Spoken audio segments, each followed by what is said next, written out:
In this movie, we're going to take a look at the Select by Name dialog box. To access this, go on your main toolbar, and it's this button right here. You can also open this just by pressing H on the keyboard, H as in home, or you could go Edit, Select by Name, and you can see that's the hotkey right there. This is a really nice window that opens up in Max, and it's very useful for selecting your objects, organizing your work, and so on. You can see right at the top over here it says display, so this is displaying all my different objects in the scene. So what I've done in this scene, let me quickly close this, is I've made pretty much every different type of object you can make in Max. For example, this over here is a geometry. This is a curve which is showing renderable right now, so showing me the thickness. This is a helper object right here.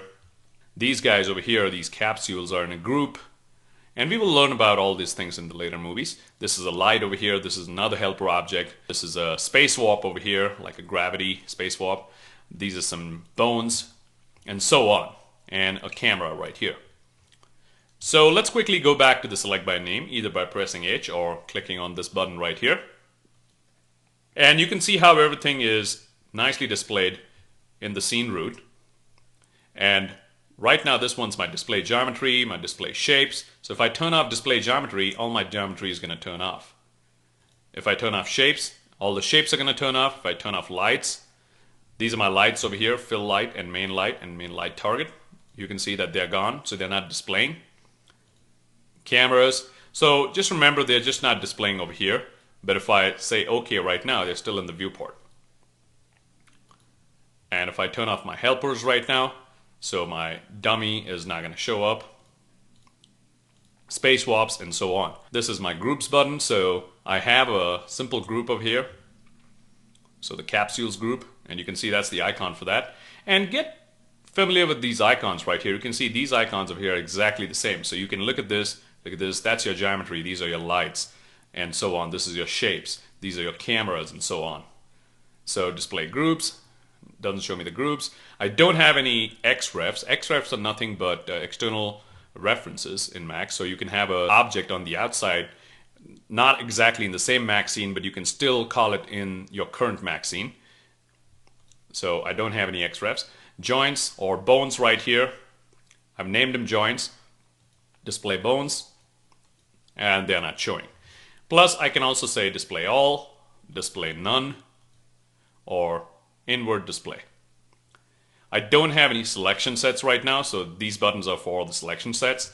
The good thing about this Select by Name dialog box is it also tells me what type of object this is right here. So for example, Mr. T, which is basically this guy right here, and it's Mr. TEAT, not Mr. T. It's just geometry right here. Tabletop is just a geometry type. The fill light is a light type, and so on. And also the colors, it's also displaying me the colors for my objects. So for example, the teapot over here is brown, and you can see that's the brown color right there. So I can pretty much use the Select by Name dialog box to select my objects. So let's say if I wanted to select a certain thing in my scene, I can just go here and say, what if I wanted to select the, let's say, the gravity field. I can just double click and you can see my gravity field over here is selected. So really a nice way of selecting objects in your scene. You can also just hold down Control and select a bunch of things right there, and you can see some objects are selected. Let's go back. I can also drag a selection like this, and there we go. So very important dialog box to see what's in your scene, and you can also find objects over here. So nice little find tool. So let's say if I just hit C right now. So you can see it's already selecting stuff with C. So what if I go to, how about, let's do S. And you can see pretty much everything with S. Even the scene root is being selected. And you can collapse the hierarchy over here. You can collapse the entire scene over here. So very useful dialog box. Start using it, and again, it's very simple to access it. You can access it either in your main toolbar over here or the H hotkey. I find personally the H hotkey really easy and fast to work with. As I said again earlier in some earlier movies, make sure that you start getting used to these hotkeys slowly. But also at the same time know what's on the toolbar, where your tool is. So please play around with this. It's a very important little button right here, Select by Name dialog box.